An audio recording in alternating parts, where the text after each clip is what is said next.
प्रिय विद्यार्थियों, class 11 commerce subject business economics chapter number 5 organisation of data means classification समंकों का संगठन अर्थात वर्गीकरण पार्ट 2 के लिए डिजिलेशंस ऑफ नवांकुर में सभी विद्यार्थियों का एक बार फिर स्वागत है।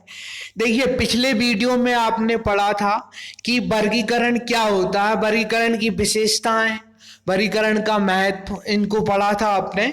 अर्थात समंकों का वर्गीकरण क्या होता है, समंकों के वर्गीकरण की विशेषताएं क्या होती हैं, समंकों के वर्गीकरण का क्या महत्व होता है। इसी क्रम में हम इस अध्याय में, इस पार्ट में हम जो है समंकों के वर्गीकरण के कुछ और प्रश्न हल करने जा रहे हैं, उनको ध्यान से सुनिएगा। तो चलिए स्टार्ट करते हैं। इसमें पहला जो प्रश्न रहेगा वो रहेगा वर्गीकरण की विधियां। देखिए, वर्गीकरण की विधियां स्क्रीन पर आप देख रहे हैं कि 4 आधारों पर वर्गीकृत किया गया है समंकों को।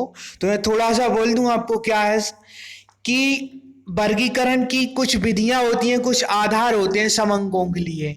उन आधारों पर ही समंकों का हम वर्गीकरण करते हैं, उनको अलग अलग जो है समूहों में बांटते हैं।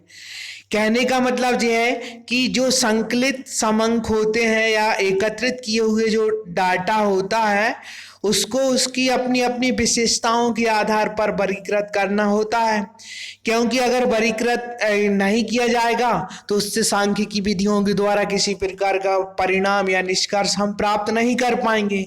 इसलिए समंकों या आंकड़ों का वर्गीकरण का आधार जो होता है अनुसंधान की आवश्यकता पर निर्भर करता है कि वह किस आधार पर जो है समंकों को या एकत्रित किए हुए डाटा को वर्गीकृत या अलग अलग भागों में उपभागों में बांट के सांख्यिकी विधियों के द्वारा निष्कर्ष प्राप्त कर सके। तो देखिए क्या होता है कि सांख्यिकी विधियों से निष्कर्ष प्राप्त करने के लिए जो हम डाटा को बांटते हैं, वर्गीकृत करते हैं उपभागों में, विभागों में, समूहों में आदि, उसको है ना हम समय के अनुसार विभाजित कर सकते हैं, बांट सकते हैं उसको। तो उसको हम कालानुक्रमिक वर्गीकरण कहेंगे। और यदि हम उसको भौगोलिक आधार पर बांटते हैं तो हम उसे क्षेत्रीय वर्गीकरण कहेंगे। जैसे अलग अलग क्षेत्रों में स्थानों के आधार पर हम बांटते हैं, तो जैसे राज्य है, देश है या अंतर्राष्ट्रीय स्तर के कुछ स्थान हैं, तो हम उस आधार पर भी समंकों को बांट सकते हैं। फिर कुछ समंक ऐसे होते हैं जिनको हम माप सकते हैं, इनका हम मापन आसानी से कर सकते हैं।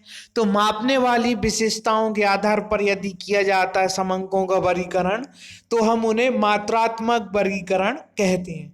फिर जिन समंकों का मात्रात्मक या मापन नहीं किया जा सकता है उनको हम गुणात्मक वर्गीकरण कहते हैं। तो किस प्रकार से, कहने का मतलब यह है कि हम जब किसी अनुसंधान के लिए एकत्रित किए हुए आंकड़ों को उनको सुविधा के लिए निष्कर्ष प्राप्त करने के लिए अलग अलग विशेषताओं के आधार पर जब हम बांटते हैं तो उसको हम वर्गीकरण कहते हैं। और वर्गीकरण की विधियों को हम 4 भागों में बांट सकते हैं, जैसे कि स्क्रीन पर आपको दिखाई दे रहा है। समयानुसार वर्गीकृत किया जा सकता है, भौगोलिक या क्षेत्रीय आधार पर वर्गीकृत किया जा सकता है, संख्यात्मक या मात्रात्मक आधार पर वर्गीकृत किया जा सकता है और गुणों के आधार पर भी वर्गीकृत किया जा सकता है।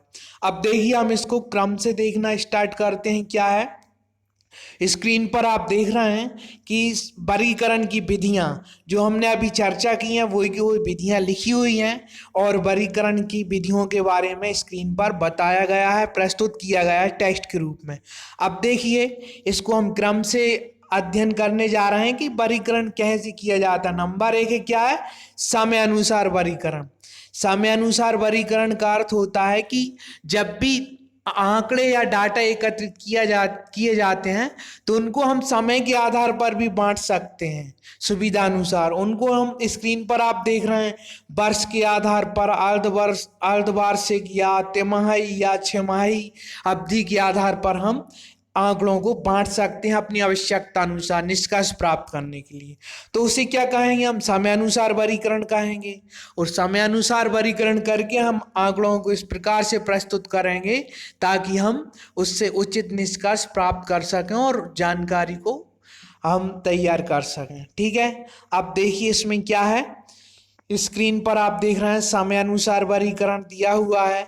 इसमें लिखा है यदि समंकों के समय के आधार पर वर्गीकृत किया जाए तो क्या कहेंगे इसको, इसे हम कालानुक्रमिक या ऐतिहासिक वर्गीकरण कह सकते हैं। इस प्रकार के वर्गीकरण से मैं समंकों को समय के संदर्भ में आप जानते हैं समय की इकाई कुछ भी हो सकती है, मासिक हो सकती है, छिमाही हो सकती है, तिमाही हो सकती है, वार्षिक या अर्धवार्षिक हो सकती है। उस आधार पर हम आवश्यकता अनुसार बांट सकते हैं, तो इसे हम समय अनुसार वर्गीकरण कहेंगे।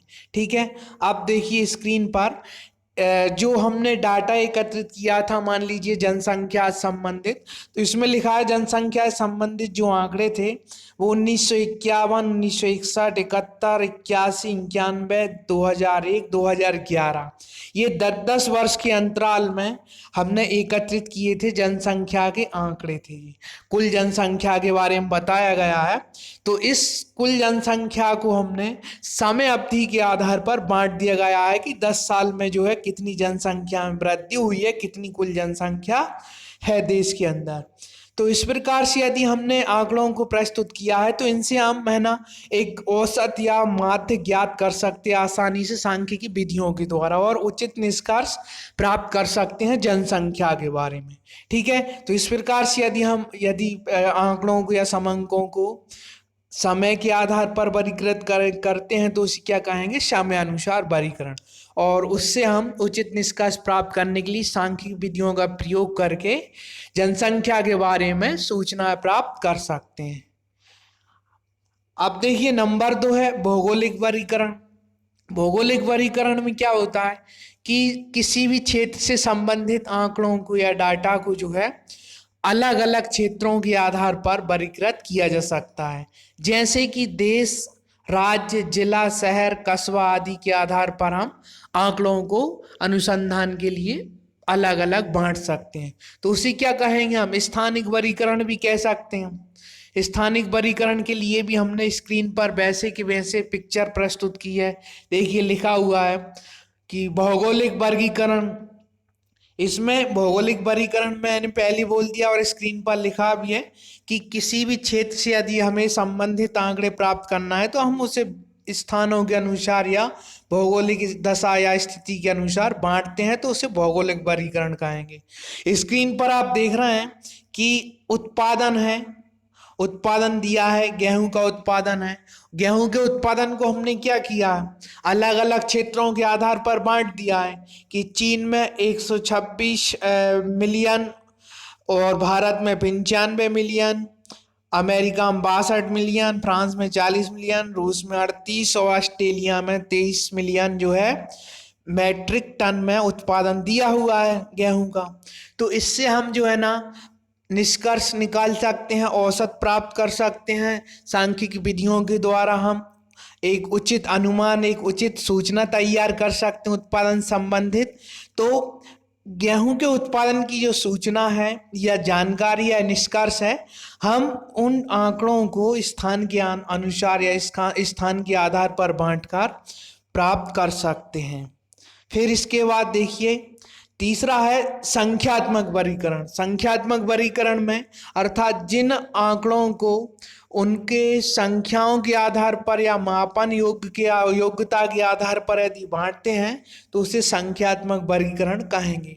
जैसे कि आयु है, विभिन्न व्यक्तियों की आयु को अलग अलग वर्गों में बांट सकते हैं, उनकी लंबाई को, उनके वेतन को, उनके भार को या वजन को जो है जो परिवर्तित होते रहते हैं, तो उसे हम संख्यात्मक वर्गीकरण कहते हैं।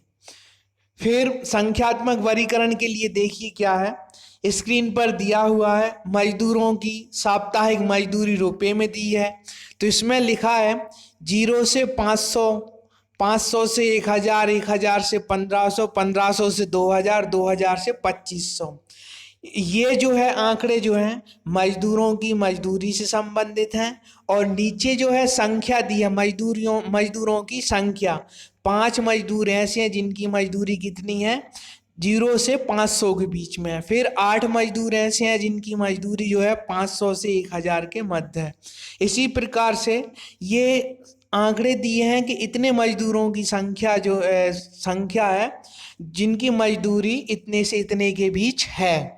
ये समंकों का उनकी मात्रा के आधार पर या मापन योग्यता के आधार पर वर्गीकृत किया है, जिससे हम एक उचित निष्कर्ष प्राप्त कर सकते हैं कि मजदूरों की जो है औसत मजदूरी या मानक मजदूरी क्या हो सकती है।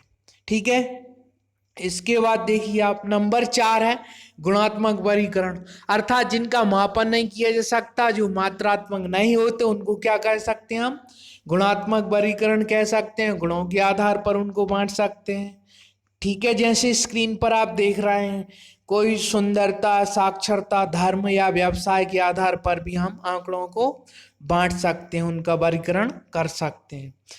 गुणात्मक वर्गीकरण के लिए देखिए कितनी दो भागों में पुनः उनको विभाजित किया गया है। स्क्रीन पर आप देख रहे हैं सरल या साधारण विभाजन, दूसरा है बहुगुणी विभाजन। तो साधारण वर्गीकरण में क्या करते हैं, विभाजन में किन्हीं आंकड़ों को केवल एक गुण के आधार पर वर्गीकृत कर दिया जाता है, जैसे कि स्क्रीन पर आपको स्पष्ट दिखाई दे रहा है। मेल फीमेल, पुरुष स्त्री, या कृषक मजदूर, या शिक्षित अशिक्षित, इस प्रकार से केवल एक गुण के आधार पर उनको अलग अलग बांट देना ही सरल वर्गीकरण के अंतर्गत आता है। फिर इसके बाद हम इसको दोबारा से देख सकते हैं। स्क्रीन पर देखिए क्या लिखा है, जनसंख्या। जनसंख्या को हम दो भागों में बांट सकते हैं, एक गुण के आधार पर, साक्षरता के आधार पर, साक्षर जनसंख्या और निरक्षर जनसंख्या, ये भी सरल वर्गीकरण के अंतर्गत आता है। अब देखिए फिर लिखा है बहुगुणी वर्गीकरण। बहुगुणी वर्गीकरण का अर्थ होता है कि जब आंकड़ों को है ना अनेक गुणों के आधार पर बांटा जाता है, विभाजित किया जाता है या वर्गीकृत, तो उसको अपन बहुगुणी वर्गीकरण कहते हैं। इसमें स्क्रीन पर आप देख रहे हैं जनसंख्या है, जनसंख्या को हम विभिन्न गुणों के आधार पर बांट रहे हैं। यहाँ पे देखिए स्त्री पुरुष के आधार पर, फिर शहर ग्रामीण, और फिर विवाहित अविवाहित, इस प्रकार से हम बहुत सारे गुणों के आधार पर यदि हम जनसंख्या को बांट रहे हैं तो वह बहुगुणी वर्गीकरण कहलाएगा। ठीक है, इसके बाद देखिए आप, हमने जो भी इस पार्ट में पढ़ा हुआ है वह वर्गीकरण की विधियों के अंतर्गत है और आंकड़ों को बांटना विभिन्न विधियों के द्वारा हमने सीखा है। धन्यवाद।